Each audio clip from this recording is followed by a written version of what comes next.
Olá, pessoal! Bem-vindos ao Big Digital 2020. Nossa primeira palestra hoje será em inglês, mas nos dias 24 e 25 de junho teremos tradução simultânea, então fiquem ligados. Continuing in English, welcome everyone to the first edition of Big Digital 2020. I'm Erica Ferrer, International Business Developer at Manifesto Games. And I'm also VP of Pernambuco, the Association of Game Developers from the state of Pernambuco here in Brazil. And today, I'm also your Big Digital hostess. So first, I would like to thank the Big Digital organization for this invitation. It's really a pleasure to be here. Well, today, our session will be a warm-up to help you prepare for a successful business event. Our guest will give you tips to find and connect with the best business leads to your company. This content can definitely make a difference for a great Big Digital. Before he starts, we prepared a quick video with amazing tips about how to boost your profile at Big Digital Matchmaking, produced by Patricia Sato, International Event Coordinator at Brazil Games. Let's check it out. Hello everyone, and welcome to Big Digital, the online edition of the largest business hub for games in Latin America. On this video, we will show you how to get started on the matchmaking platform and network. First, you need a profile, so click on Register and fill in your personal information. You can choose whether to or not to make your contact info visible to other users. On the next page, choose your ticket. If you want to have access to the business meetings, please select this option. Or, if you just want to join the conference without attending the meetings, choose the Talks option. If you have a discount coupon, you can use it on this page. Don't forget to click on Validate Coupon before proceeding with the payment.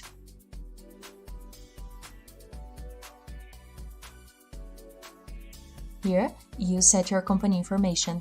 If your company is already registered on the website, you can select it from the drop-down menu. Select your time zone and your preferred means of communication for your meetings. You can choose any channel that you like, but please be aware that this link will be set by default for all your meetings, so make sure it will be accessible at all times.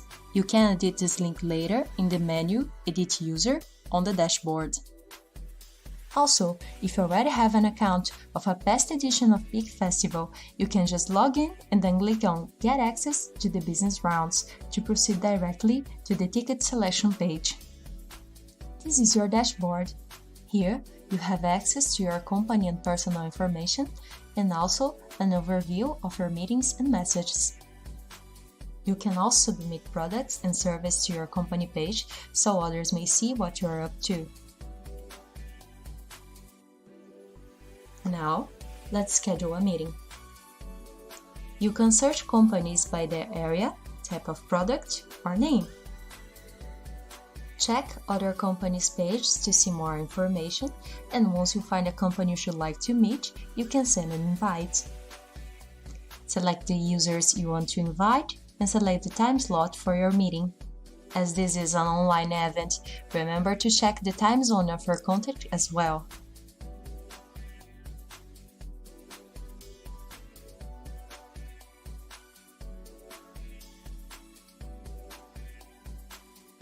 You are all set. You can check the status of all your meetings on the Meetings page.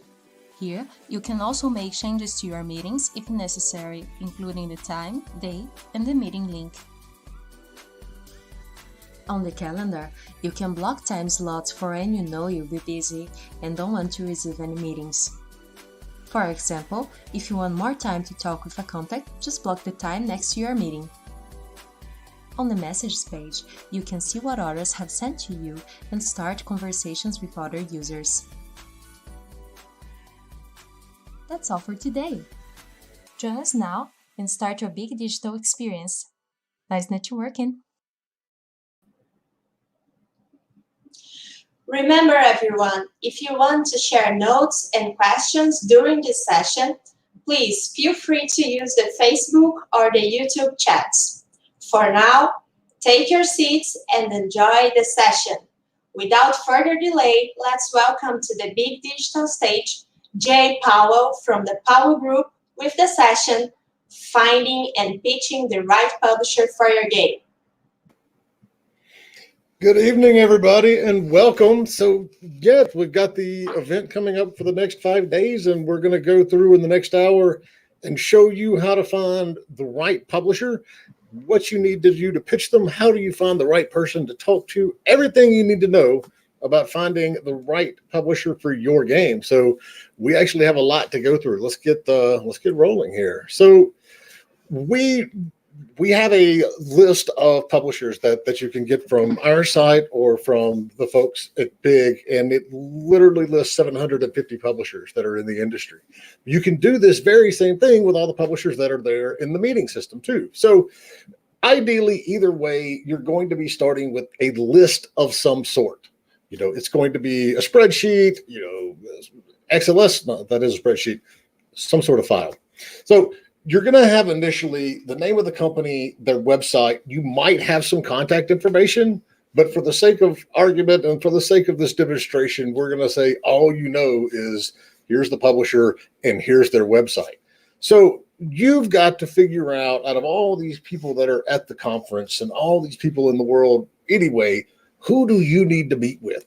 Who is the best part for your game? So there's several steps that we go through to figure out all that.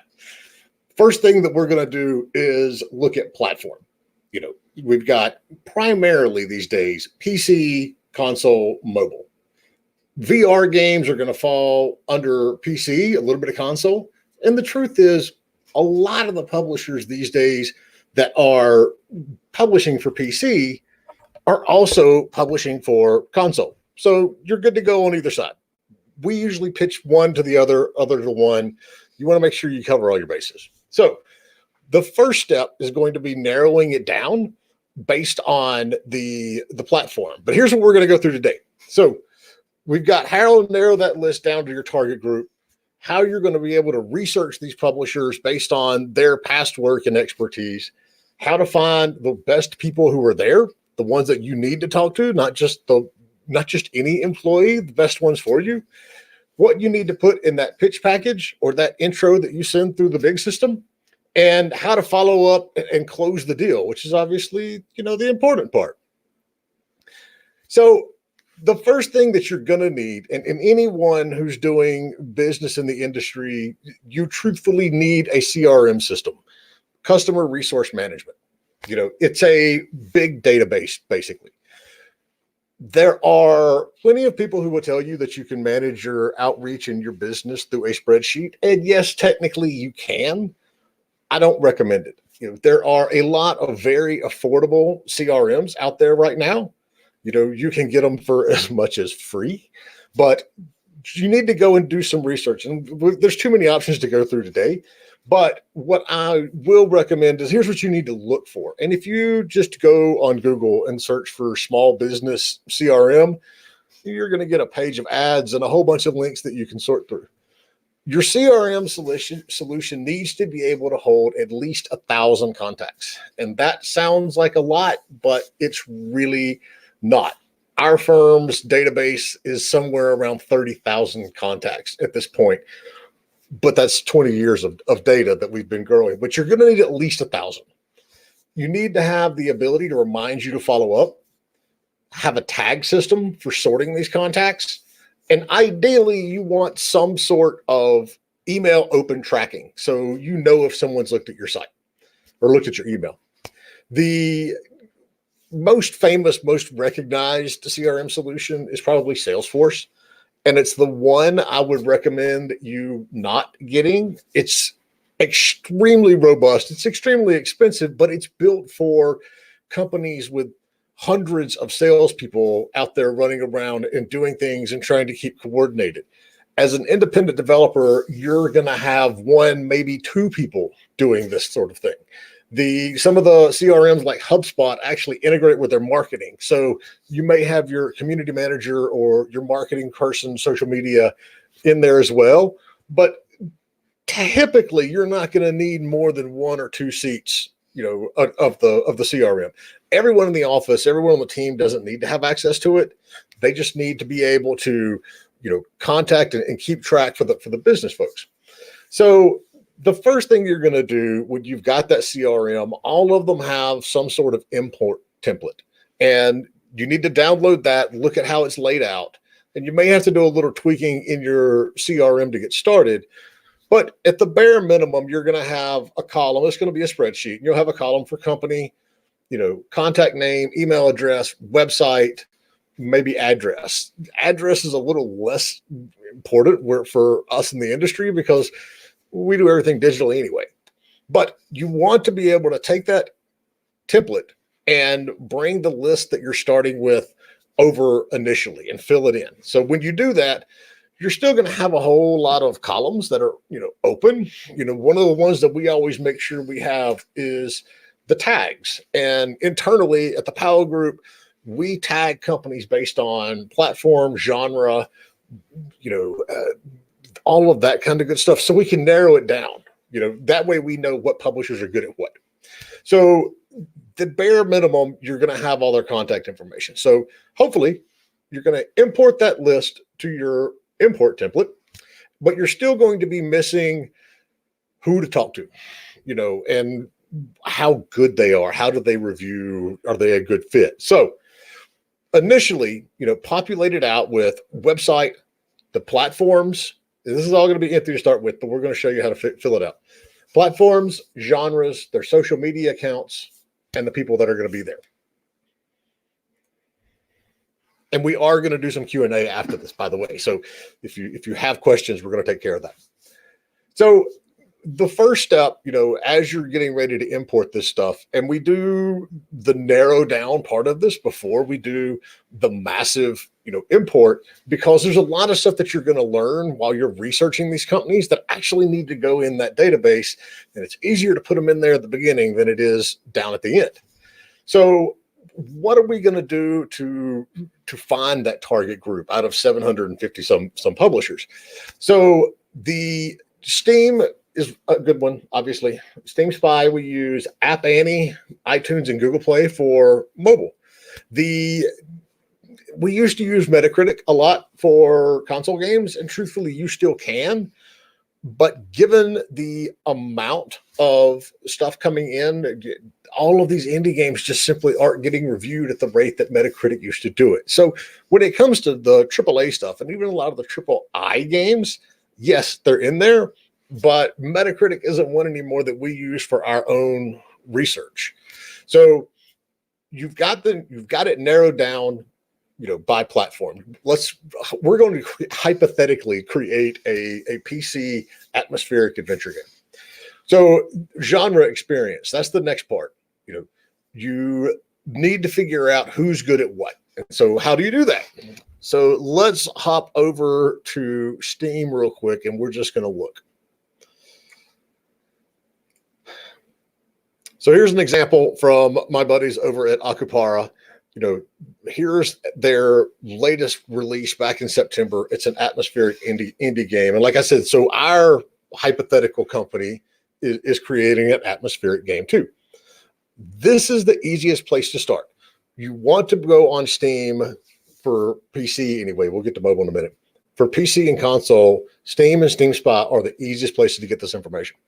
So we look on here, comparable title. You want to look at these tags right here. Atmospheric. So you can click on that in Steam, and it's literally going to pull up all of the other games out there that are tagged with atmospheric. And that's great. And Steam's got all this information. It's not the easiest one to sort and deal with, though, but it's really good at going in and seeing what you're up against. All of these other games you can sort by top selling, what's popular, things that are upcoming. And upcoming is important because you do need to pay attention to what else is going on in the industry. Is what's going to be coming out around the same time as yours, that sort of stuff. But So once we've got the tag we want to do, we actually want to skip out of Steam and then hop over to SteamSpy.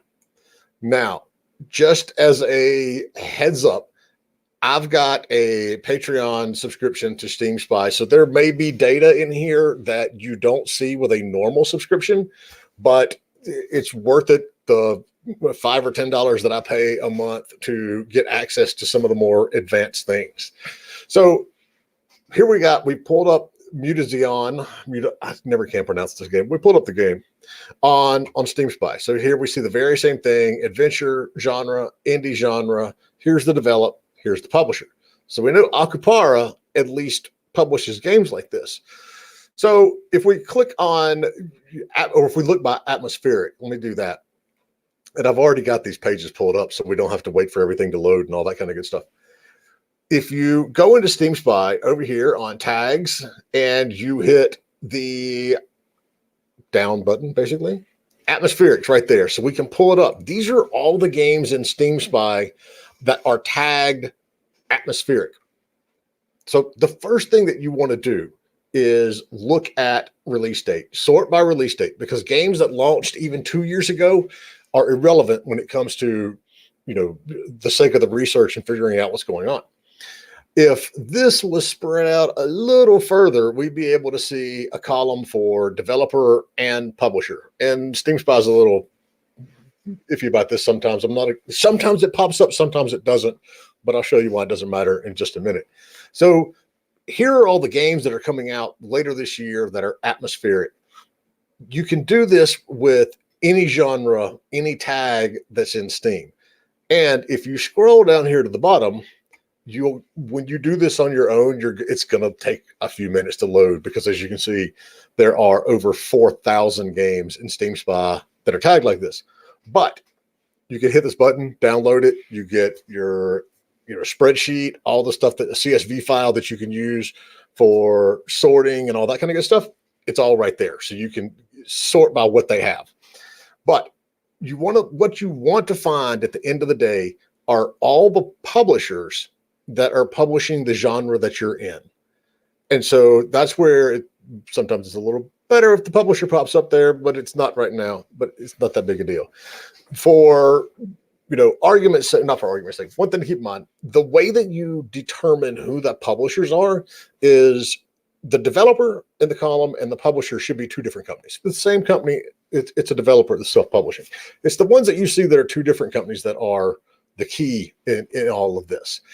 So that's where so if we've got that, we've got our spreadsheet downloaded, there we have all the publishers of a certain genre that we're looking at.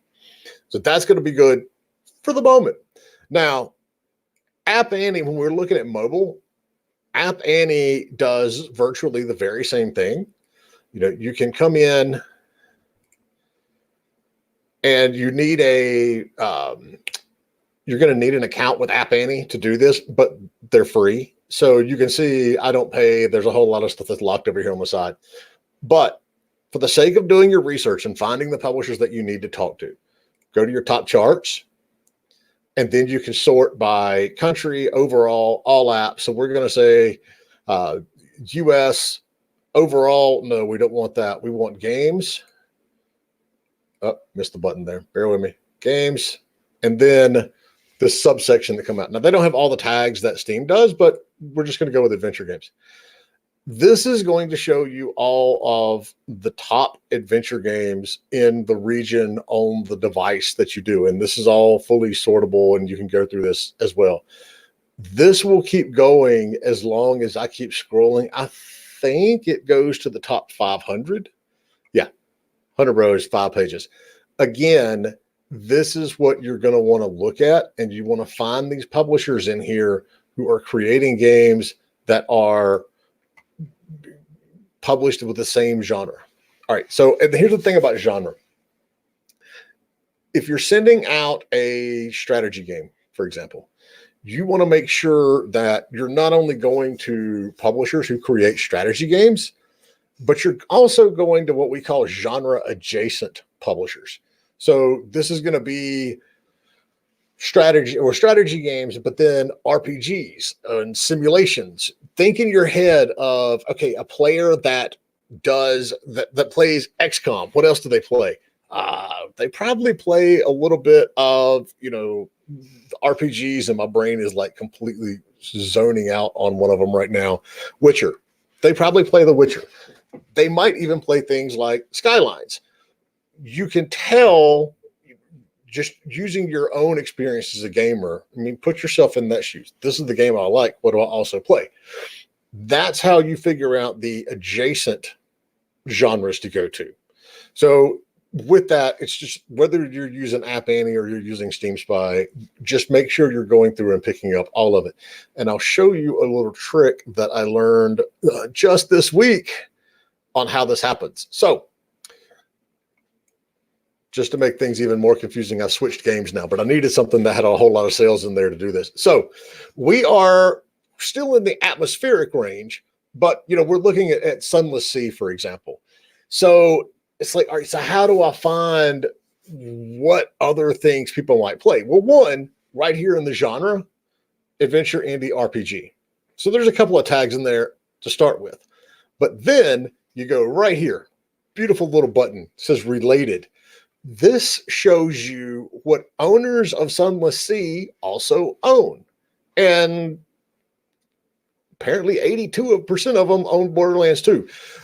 Keep in mind, sometimes with SteamSpy, the sales numbers can get skewed if somebody did a free weekend or something like that.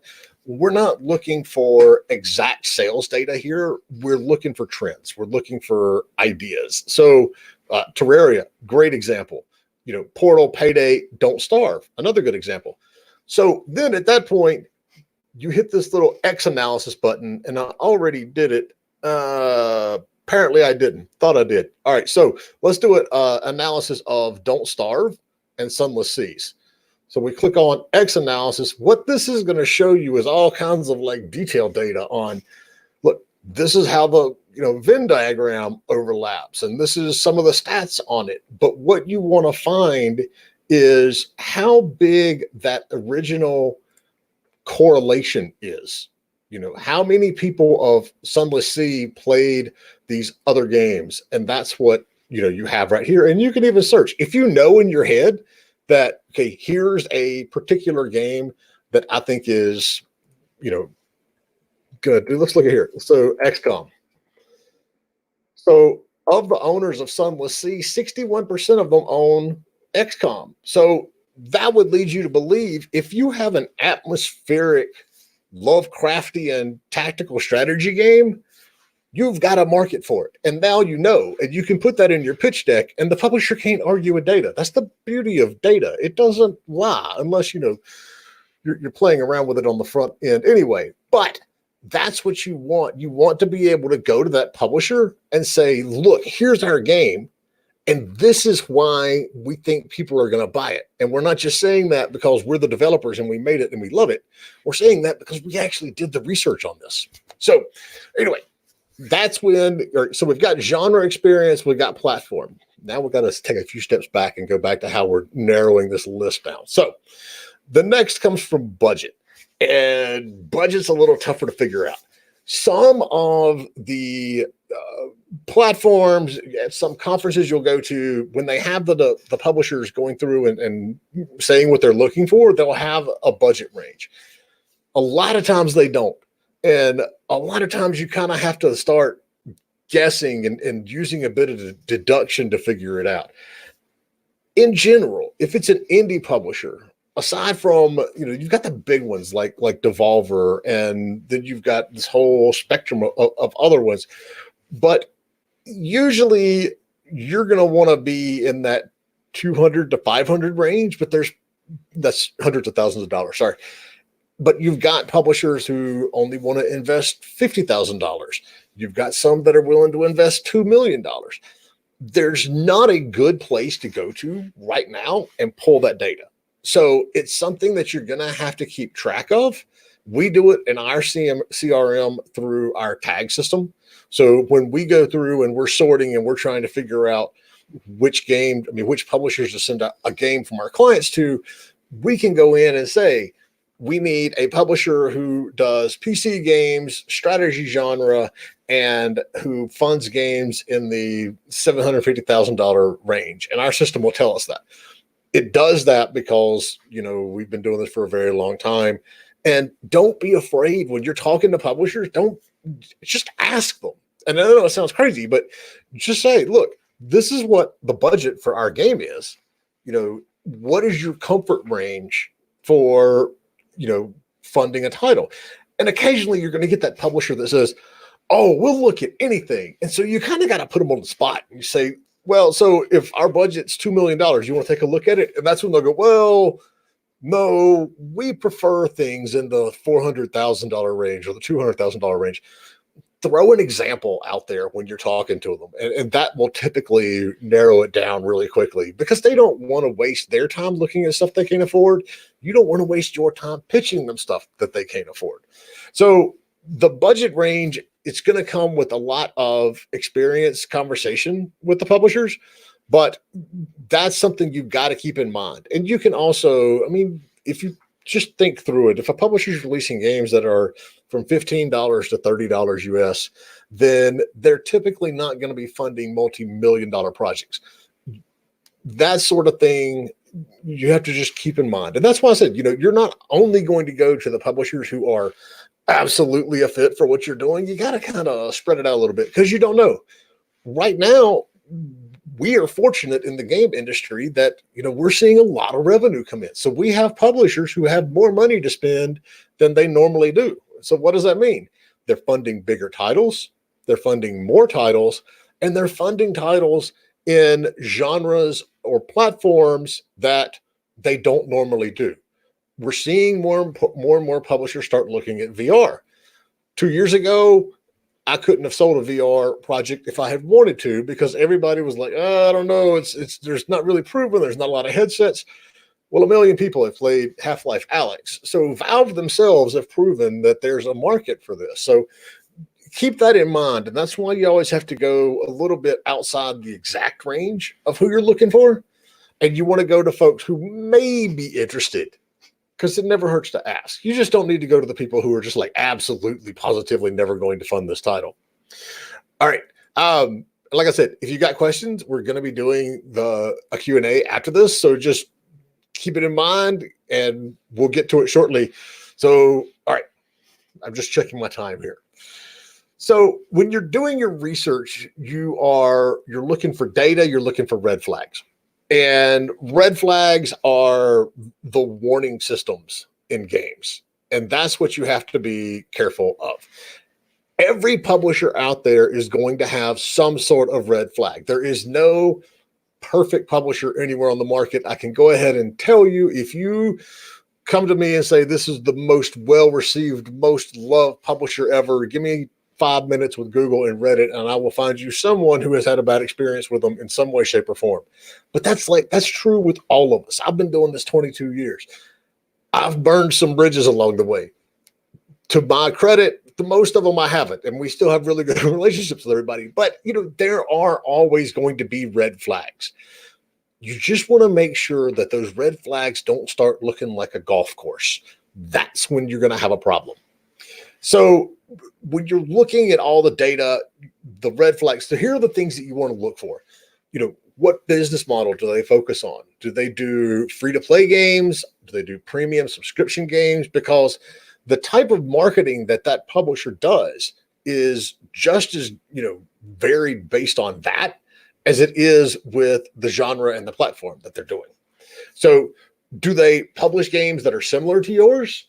Don't think of that as a bad thing. That's a good thing. That's what you want to see because they know how to market to their customers. Paradox is a wonderful example. They know strategy games. They know simulations. They know RPGs. That's what they focus on. And they're a good option for anyone who has one of those genres. So how have their games been reviewed by the media and fans? What price point do they usually release at? How is their access to streamers? And that's a key one.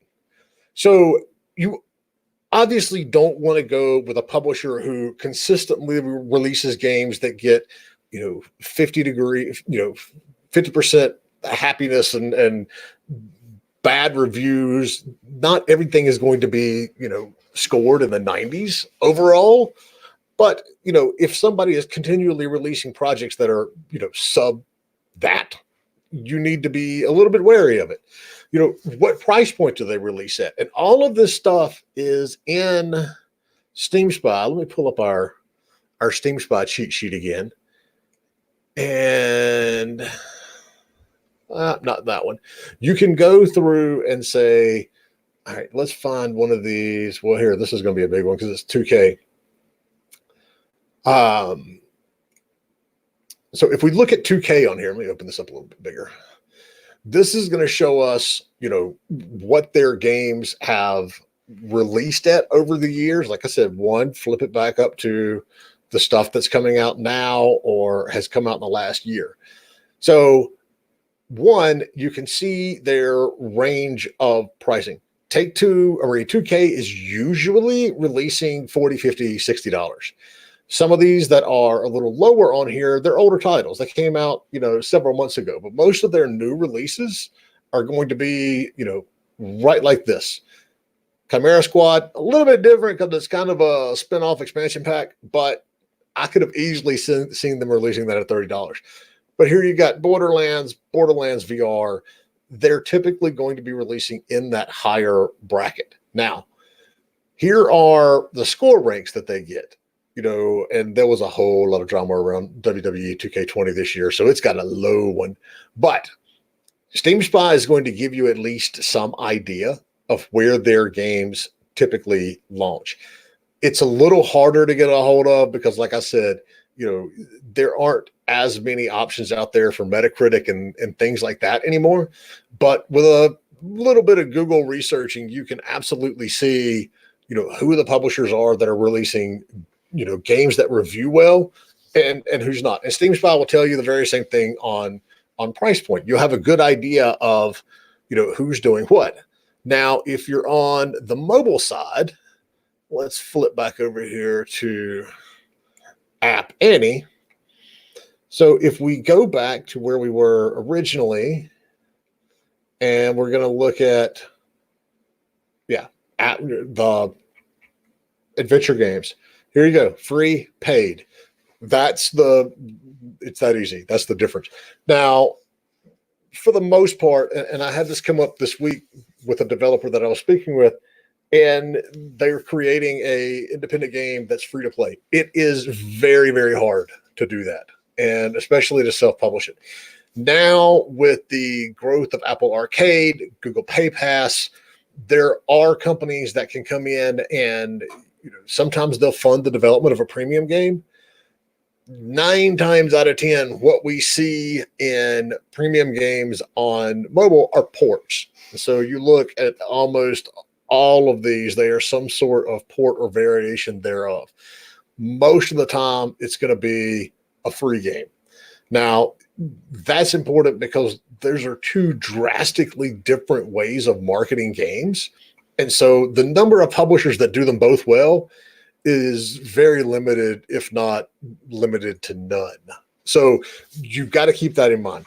How's their access to streamers? Well, how do you figure that out? Again, you go back to SteamSpy, and this is access to streamers is a huge thing to keep in mind because that's going to tell you how good that company's access to the streaming community is. And that's how you market games now. You can do press releases, you can do your reviews and submit your game to all these sites to get reviewed. But at the end of the day, the thing that's going to move the most eyeballs and numbers is your access to streamers. So we've got Sunless Sea pulled up here from Failbetter. SteamSpy will tell you, and if you want to shrink this down, you can, but it will tell you exactly, say, how many people were watching this, how many, viewers did they have, how many streamers were online. All of this stuff is fantastic data when you're looking at, picking the publishers that you want to talk to, or maybe you've already done that and you've got several offers and you're deciding which publisher you want to go with. But keep this in mind. It's extremely important in the market today to have really, really good access to streamers. And if the company that you're working with or you're talking to doesn't, that's a red flag for you. So how are they viewed by consumers and other developers? That one comes down to Google and Reddit. And you're going to hear horror stories about a lot of different, publishers. And I mean, if we're being honest with each other here, consumers don't exactly always have the best understanding of how games are made. And so I saw something on Reddit today about a game that came out, and they were, someone was complaining about the files that were in it because it was from a company that they didn't like. And then somebody else starts blaming the publisher. In reality, I'm sitting there reading this going, the people that you want to blame, you don't even realize you want to blame, because that's not who it is. So you're going to see internet hate aimed at companies that's completely undeserved. And so you've got to keep that in mind, and always realize that the vocal minority is very typically the minority. There's a reason that companies like Bethesda continued pushing forward with Fallout 76, despite all the bad reviews and all the hate about it in the first place. There were people on the internet yelling and screaming, but they're seeing the data of who's coming in, how many copies they've sold, what the engagement rate is, and they knew this is something that we should keep moving towards. And so you've got to have a little bit of faith in that publisher at the end of the day, that they know what they're doing and they're making their decisions based on the data that they're seeing come in, and not just what Reddit thread is blowing up that single day. But the reality is, you need to be doing your research before you sign or start dealing with that publisher. And so you've got to go in and do, look at it, research it, talk to the developers. This is the big thing. When you're actually at that point and you're starting to make a final decision on, who you want to go with, you've got to go and do your own research. If you go to a publisher and you say, hey, look, how can you send me references to the last 3 or 4 developers that you've worked with so I can talk to them? And they'll say yes, and they'll send you some developers. It's the same as if you're going in for a job interview and your, possible employer says, okay, well, we need to talk to your references. Well, you don't give them references of the last boss that you had a big fight with. You give them the references of the people that you had a good relationship with, or your friends. That's what the publisher is going to do too. It's not bad. That's what we all do. It's human nature.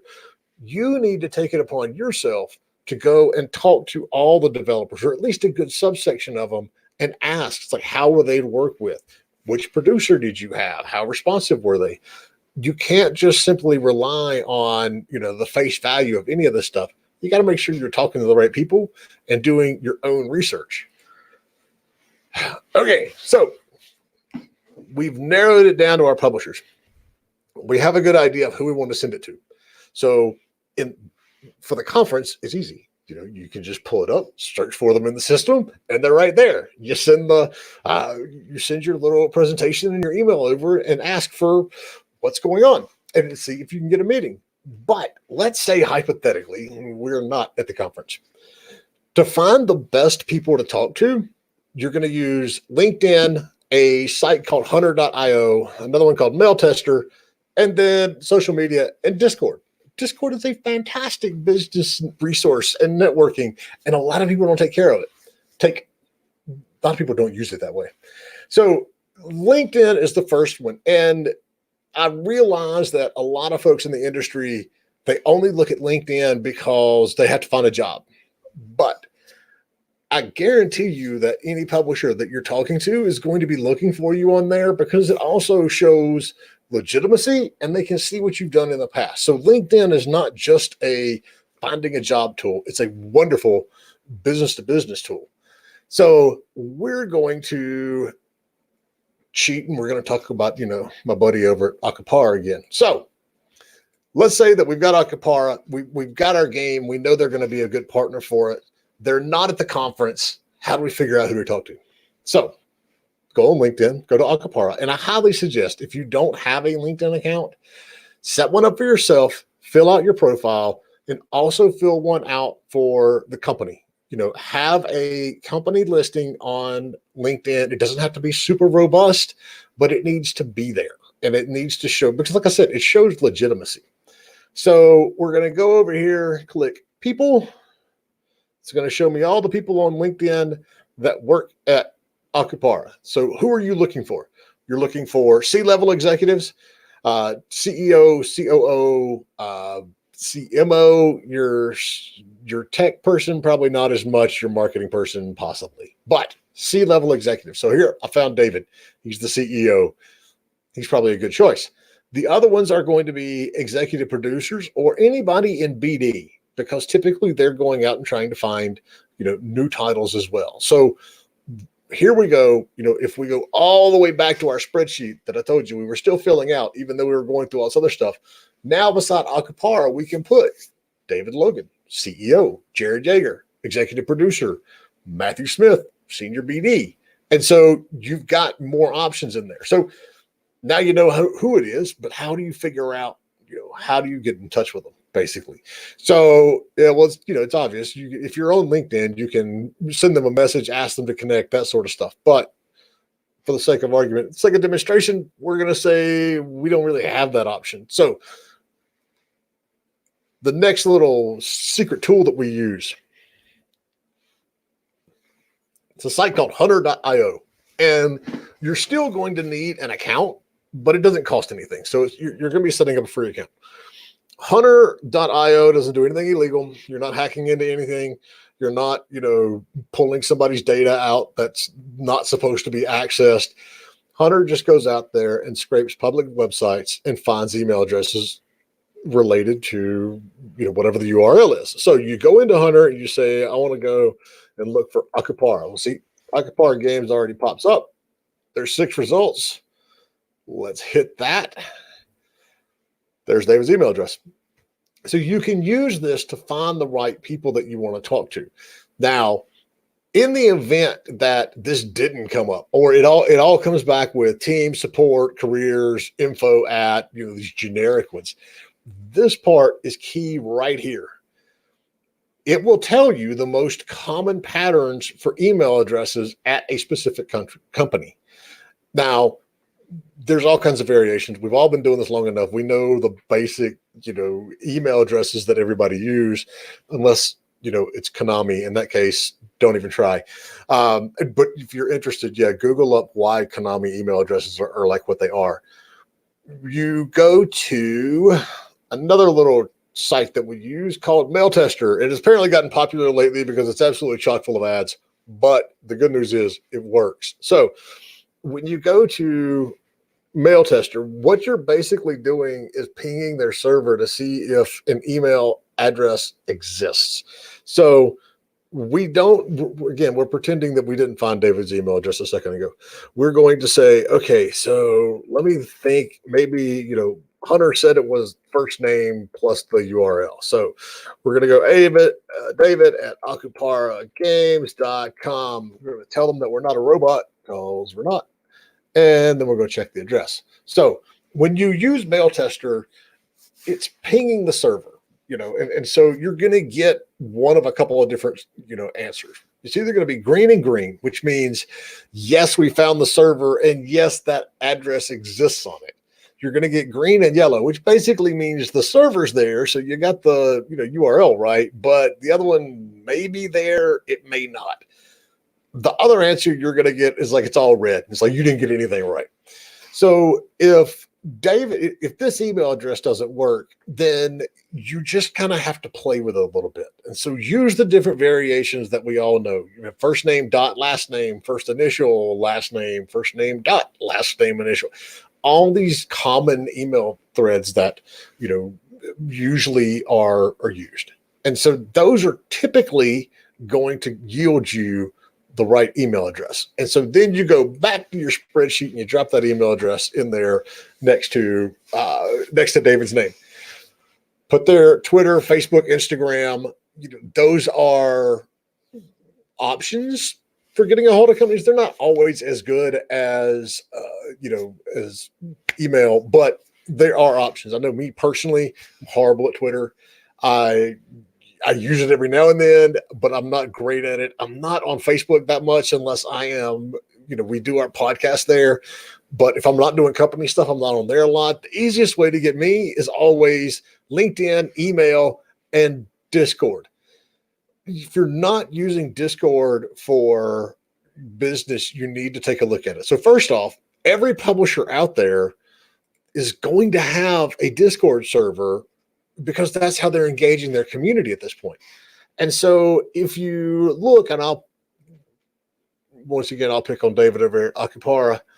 So if we go into Discord, you can see right here, here's the Akupara Games Discord server.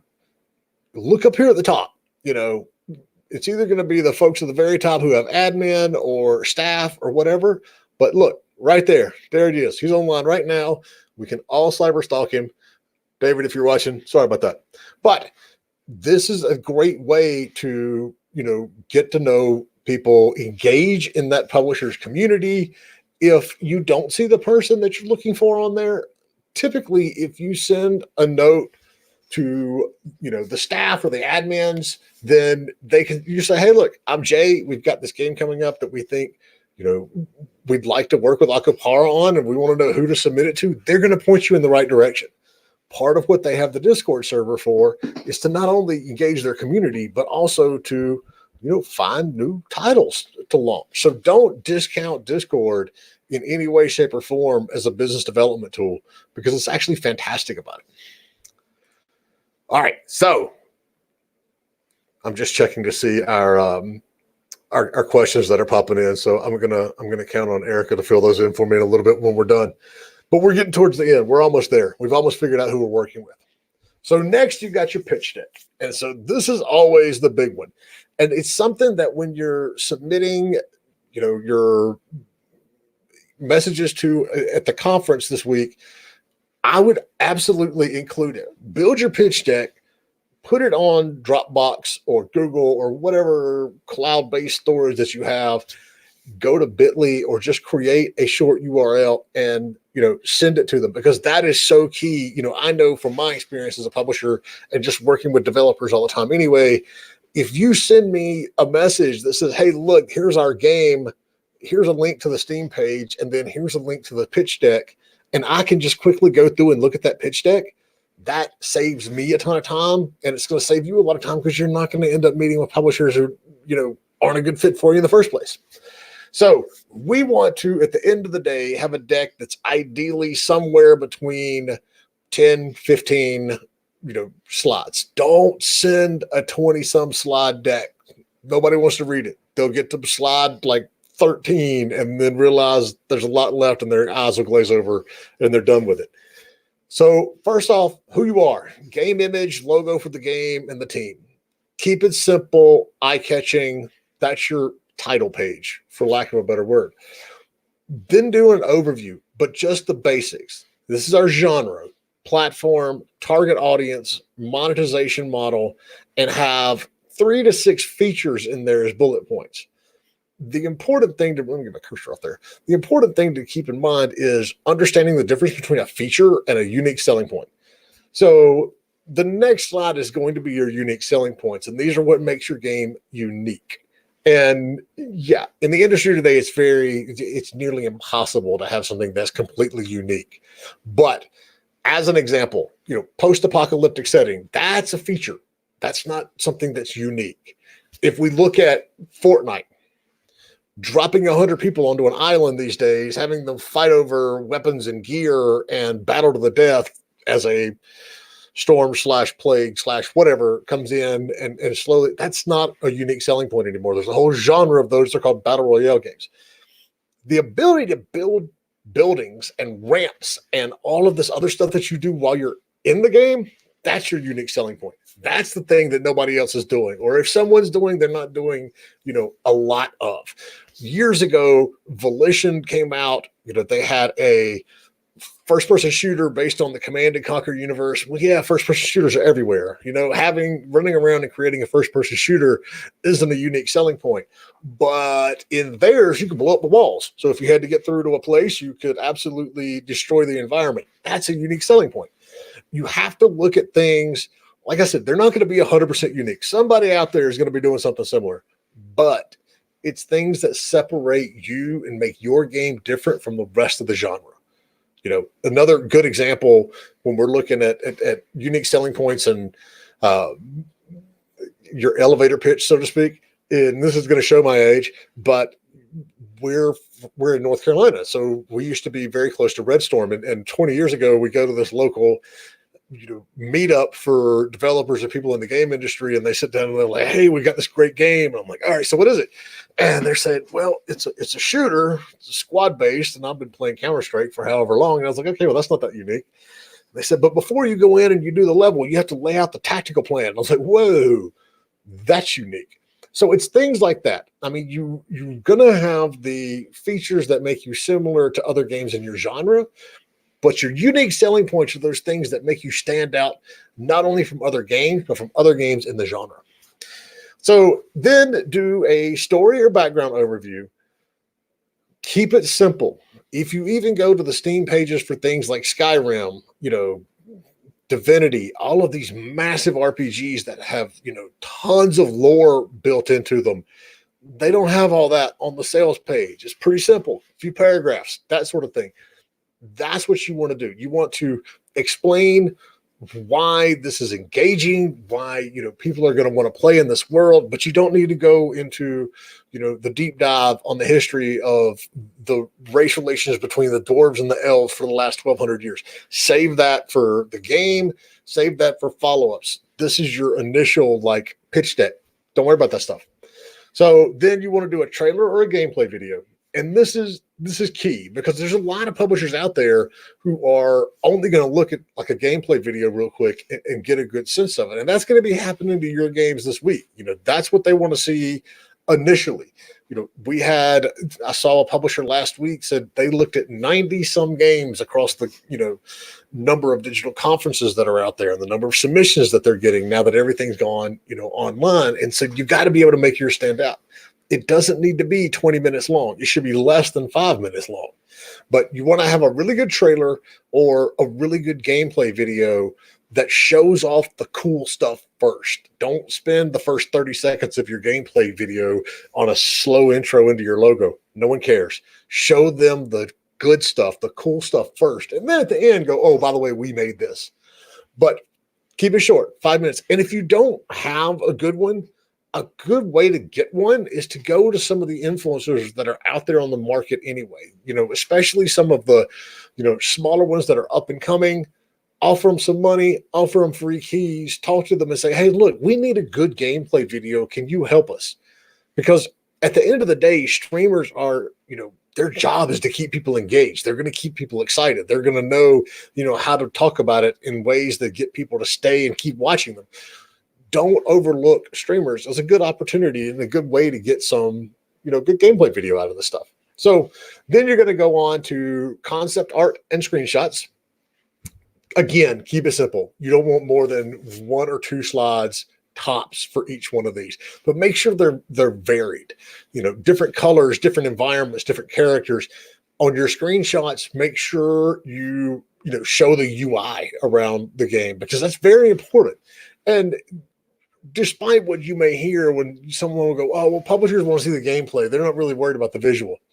No, they want to see that this game looks fantastic or it's got a completely unique art style. Show them the pretty stuff because that's what gets their attention. It's what gets everybody's attention. So then you got your schedule and budget. Now, there'll be differing opinions on whether or not you should put your budget in your pitch deck. I, for one, say yes, because again, it cuts down the back and forth. It tells the publisher right now, look, this is our game. This is why it's interesting. And this is how much money we need. And so if that publisher can't do that or doesn't want to do that, they can go ahead and say no now. It saves you time. It saves them time. It doesn't do you any good to get in and, get into your second or third conversation with a publishing partner. And then they go, how much is it going to cost? And you're like, oh, well, it's going to be $600,000. And they're like, we don't fund anything over 100. Put it in there up front. Let them know what the range is. Give them an idea of what you're looking at and what you need to finish this game. So then you want to go to your company profile where you're going to summarize your past work as a company. If you don't have a past work as a company, that's okay. Don't lie about it. Don't hide it. Say, hey, look, this is our first game. But that's where you go to the next page. Here's our team leads. You don't have to do a bio on every single person at the studio. The publisher only concerned about the leads: lead engineer, lead artist, lead designer, lead producer, that. And so if this is your first game as a new company, but your team comes from a lot of other, they've shipped titles, this is where you talk about it. Yeah, this is our first company, but our engineer has done work at blah, blah, blah. And you outline all of that. Now, if even your team is new, again, that's fine, because there are a lot of publishers out there. You may not be as interesting to one because you don't have a big track record, but here's the reality of the industry. Every company gets started somewhere. They're going to get started with some of these companies, some of these publishers. There are a lot of publishers out there who will look at a game, understand the challenges facing that team, and still work with them because they know they can help and they know it's a great game. So don't be ashamed of your track record. If you have one, it's good, show it off. If you don't, it's perfectly fine too. Just be upfront about it. So then we've got we call it the social media footprint. It is basically a number of Twitter followers you have, Steam wish list, how big is your Discord server, how many followers do you have on Facebook and Instagram, do you have a newsletter, how many people does it go out to? This gives the publisher an idea of potential for the game. Now, 2 years ago, if I had sent a project to a publisher and the developer had already had an early access page, about 75-80% of the publishers that we sent it to would have been like, nope, don't want to see it. They already have an early access page. They've already launched the game. That's not true anymore. There are still publishers that are like that. But the majority of them now, when we send projects to them, their first question is, how many wish lists do they have? How big is their Discord server? If you can come in and show that you've already got a following around your project, it's going to help your case for getting that publisher, which is another reason and a topic for another day on why you need to start developing your community like day one.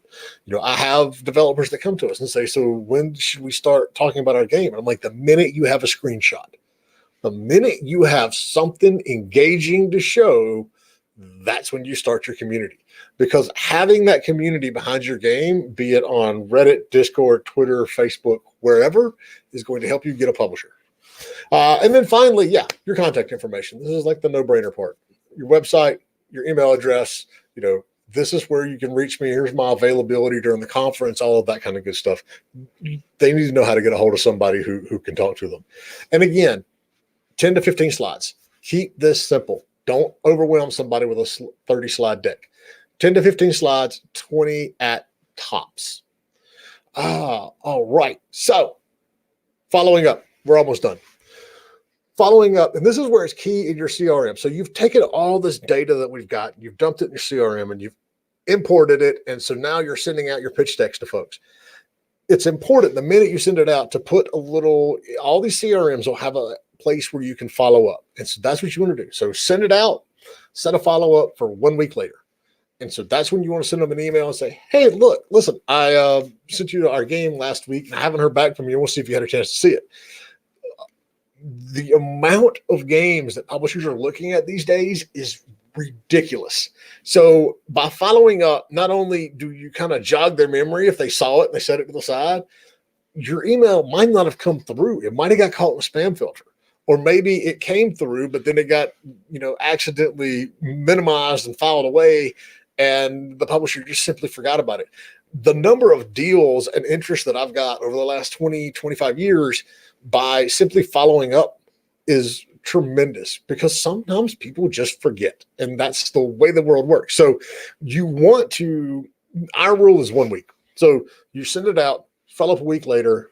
If you don't hear anything, you follow up a week later. If you don't hear anything, you follow up 1 week later. 3 follow-ups. Don't harass them. Don't be sending them emails every 2 days asking if they got it. Once a week for 3 weeks is perfectly fine. If you don't get a response, that publisher's not interested. But this is where that option in the CRMs that we talked about early on about does it track the opens? That's where it's key, because you can look at your CRM and you can see I sent them this email, but it was never opened, which means you either got the email address wrong, or it got caught by spam, or for whatever reason it didn't go. So that's when you got to find somebody else or try a different email address, that sort of thing. You can look and see if it was looked at. If your email has been looked at 9 times, but you haven't gotten a response, there's obvious some interest there. You just got to find it. And finally, just be polite. Publishers are busy. We're all busy. We're working from home. We got kids running around. We're basically running our job, developing games, publishing games, and teaching. And we're educators now too. Now more than ever, just be polite and say, look, give people a little extra time. If they miss a meeting, I used to be a stickler for it. If you weren't there at a meeting 5 minutes after I was ready, we were supposed to be there, then I was gone. My time is valuable. People have a lot on their desk now. They have a lot on their plate. This COVID crisis is crazy. You got to have a little bit of flexibility in there and understand people are going to miss meetings. People are going to forget to email you. Be polite. They're busy. Everybody's busy. You're busy. Just be a good human. And that's it. If you got more questions, we've got a Discord, server ourselves for our podcast. We got 1,000, industry folks on it now. The list that I mentioned, the folks at the conference have a copy of it. And, there's our podcast and our website. And so with that, we're at the end. Erica, do you want to pop on and we'll go through any questions that folks have? Yes. Well, first of all, thanks, Jay. That's great content. And thanks again for putting this together and sharing with us. And yes, we do have some questions from our YouTube and Facebook channels. Let's see the first one. Here from Danielle Minot. What is the best way to make a good marketing plan in not popular game genders? So marketing plans for your game are going to come down to, again, it's understanding who your audience is. So whether you're going to market or you're going to a publisher or however you're approaching a meeting, and if someone says, who's the audience for your game? And you say everyone, what that tells me is you don't know who it is, because no game's audience is everyone.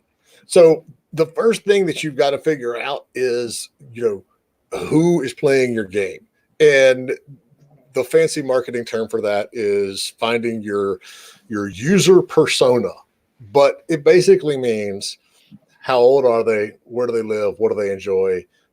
Male, female, what, all these demographic information. And if you understand that, it's a lot easier to, make a marketing plan around that. It's also going to help you go to the correct influencers, find, on licensing. That's another way. Years and years ago when we were doing hidden object games, that we knew the prime demographic for a hidden object game is women 35 and older. And so that helps us build marketing plans. It helps us go out and get a license or an IP attached to it. So your marketing plan in the industry today, if you're self-publishing, is typically going to revolve around a whole lot of influencer outreach. So what you got to figure out are those similar titles, who's playing them, and what types of demographics of folks are watching, and you market it that way. Something like Fortnite, online multiplayer combat, World Tanks, online multiplayer combat, 2 completely different demographics, 2 completely different marketing programs. Fortnite tends to skew younger. World of Tanks skews older, men 35 and older. So if you understand who your prime users are, that's going to help you build out that marketing campaign. Awesome. Let's go for question number 2 from Rafael. He's asking, any hints for people just now entering the world of game production to keep in mind? And the context was like people making their first games. You have to ship something. That's always the key. And that's where we see developers get in the most trouble. They get close to shipping their game and then they have an idea. It's like, oh, let's add this. Oh, wait, here's something else that we can do. You've got to be able to, cut the line somewhere and ship it. If it's not great, that's fine. the thing about a lot of job searches these days is, and we have a big problem with this in like colleges and universities too, especially here in the US. There's all these colleges that'll come on TV and they're like, come to college here and we'll give you a game design degree. Well, all of us who have worked in the industry for more than a year know that little piece of paper that says you're a game designer doesn't mean a whole lot. It's whether or not you've actually designed games. And so that's why, when you're going and you're doing your first game, don't try to create your epic magnum opus, ideal, perfect game that you've always wanted to make. Start simple. Go out, get something launched, because that little difference between getting that game from 0 to 90% done and then 90 to 100% done is a very different set of challenges. And so if you know how to get something across the line, ship it, you understand what people are going to be looking for on Steam or, on Twitch, all that sort of stuff, that's going to be key. So if you're just doing this and this is your first project on the production end, keep that in mind. You've got to keep people on track, but at the end of the day, you got to ship that game and get it out there. Yeah, that's true. Let's go for question number 3. From Pedro Santoro. Generally, is it better to focus on a smaller publisher that will give a higher priority to your game in their portfolio, or a larger one that has greater market intelligence to distribute the game, like more connections? Pedro, that is a wonderful question, and you're going to hate my answer. It depends. There's not a perfect given scenario. I'll tell you the publisher you want to go with. If you're dealing with a smaller publisher, because you're right, a smaller publisher or a new publisher, you're going to get more of a priority there. They're going to be more vested in getting the game out and having it be successful. Now, the reality is they all want all their games to be successful. But the big asterisk, companies that release, Take-Two said they want to release 93 games in the next 2 years. Or next 5 years. I don't know, something ridiculous. There's a lot of games going out.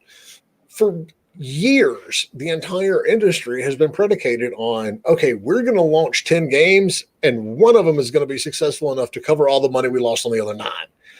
There are advantages and disadvantages to going with both. One, you go with the publisher that's the most passionate about your game. If we've got a client who's in this situation and they have a really big, publisher interested and a publisher that is, not as big, but they really love it and they really know what they're going to do, there's a lot of decisions and checkpoints that you have to go through to qualify both of those publishers. But at the end of the day, if literally everything is equal, and that's like marketing budget and all this other kind of good stuff, if everything's equal, I'm going to go with that smaller publisher because that company was more passionate. Now, if the bigger publisher was more passionate, then yeah, you go with that one. But you want to go with the company who is absolutely as in love with your game as you are, because if they are, they're going to do a better job. If it's something that they look at and they're like, look, we needed a mini game compilation for Q4 because ours slipped. Oh yeah, this one will do.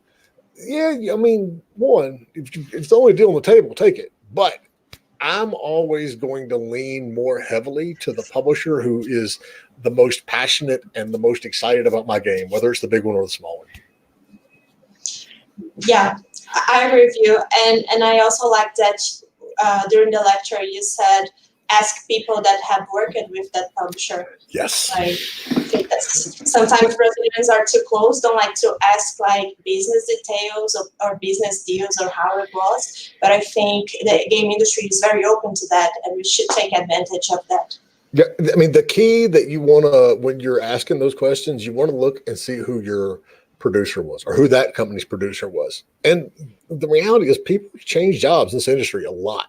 And so the producer that they may work with may not be there anymore, but that producer at the publisher is going to be your champion, your main point of contact. And if the producer themselves wasn't that pleasant to deal with, that's a pretty big red flag. And so when you're going in, yeah, I mean, talk and ask, but you really want to focus on who that producer was. Awesome, great. Let's see the next question. From Hugo, is there a SteamSpy for console games? No, not really. That's where Metacritic used to come in, and you can still use it. But what we see now is most publishers who launch on console are also launching at least something on PC. So, SteamSpy generally tends to cover a good 80% of the console, questions that we may have, but there aren't that many publishers in the market today that like solely publish on console, due to the fact that we've got things like Unreal and Unity that make doing different, platforms possible. A publisher and even a developer, if you're self-publishing, you need to spread your risk out by getting that game on as many platforms as possible. Now, there's different strategies, whether or not you launch them all together or you stagger them out, but it's in your best interest from a business point of view to spread that risk out. So the majority of situations that we come in where there's like just a console build, we can typically look at SteamSpy and get a good idea of, the main things we talked about. What genres does the publisher work in? What price points do they do? How are the games rated? You got to keep in your head, sometimes there's a bit of a, an issue with a PC game that was a PC port of a console game, or even vice versa sometimes. But there's not a good one for just console games. We use SteamSpy for the majority of it. Okay, let's see the next question. From Habeloa, sorry for the pronunciation. Hey, Powell, press kits can be a substitute for pitch decks. Do we need them both? They're different. And so, yes, in a sense, but they're going to be, you're aiming them at different places. So in a press kit, you want to show the things that a consumer cares about. In the publisher pitch deck, you want to show the things that the publisher or the investor cares about. The consumer for your pitch deck doesn't care how much your game costs. They don't care what the milestones are.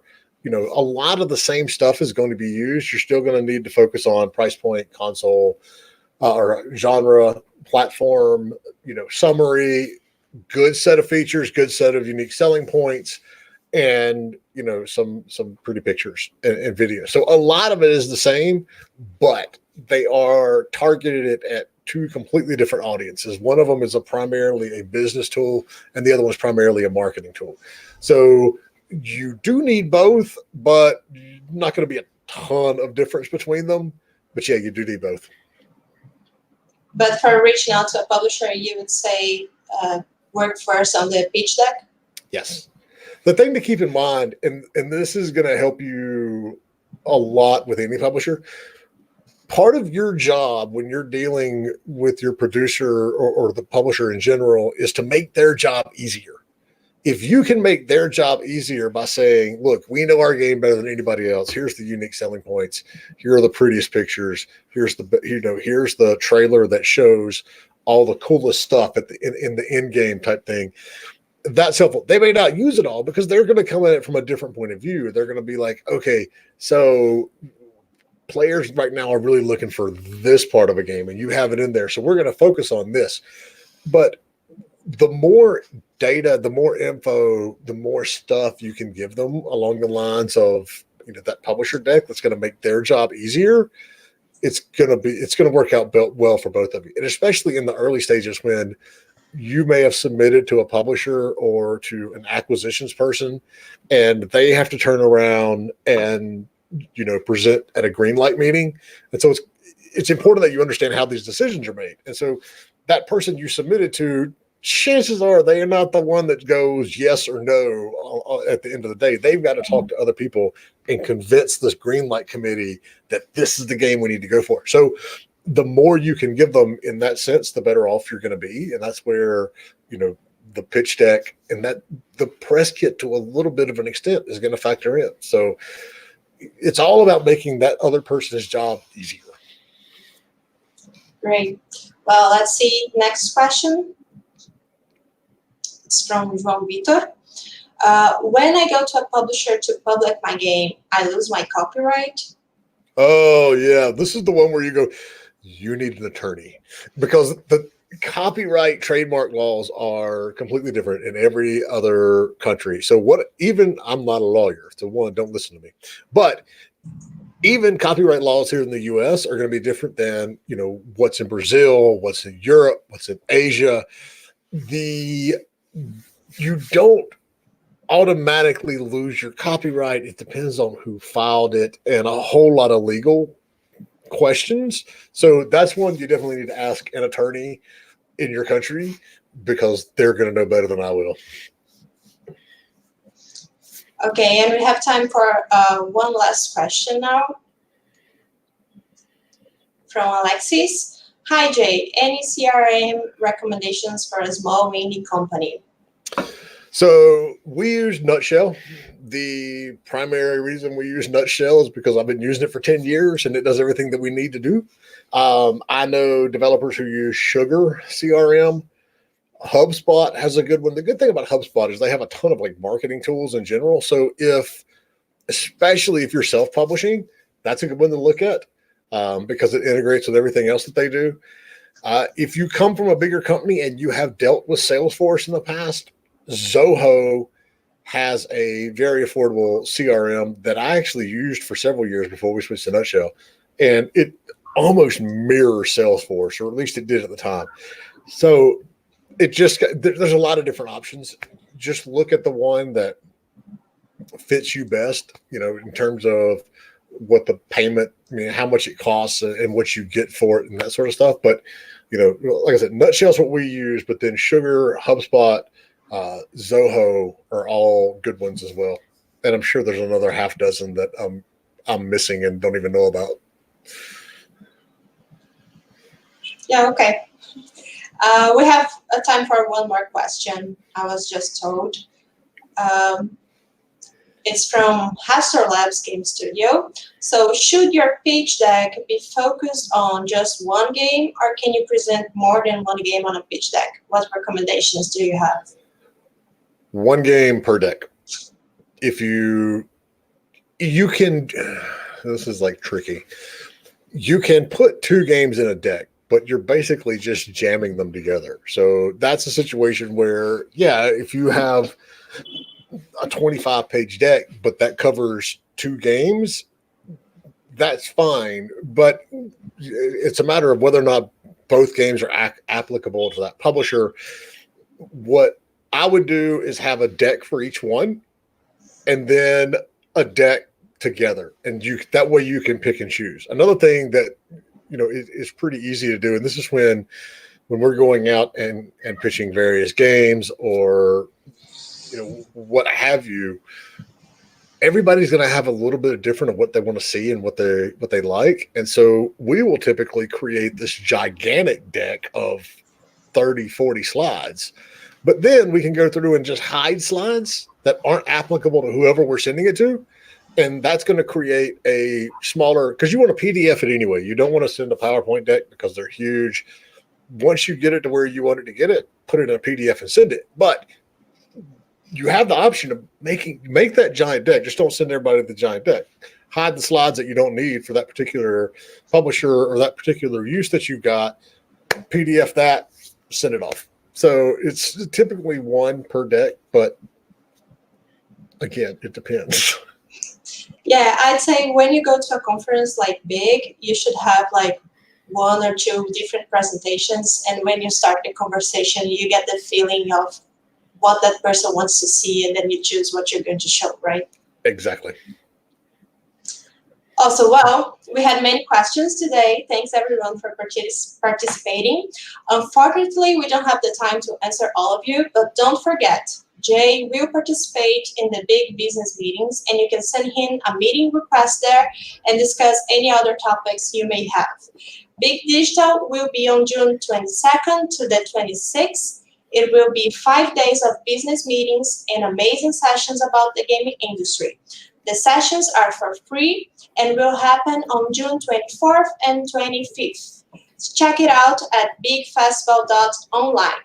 At the conference, you will join developers, publishers, buyers, and international investors and book business meetings online in our hub. You can register for the business meetings at bigfestival.com. and start to book meetings online with the game companies from all over the world. Well, I'd like to thank you again, Jay, for joining us today. If you have any final considerations or comments, this is your time. My pleasure. And yeah, if anyone has questions, find me on Twitter.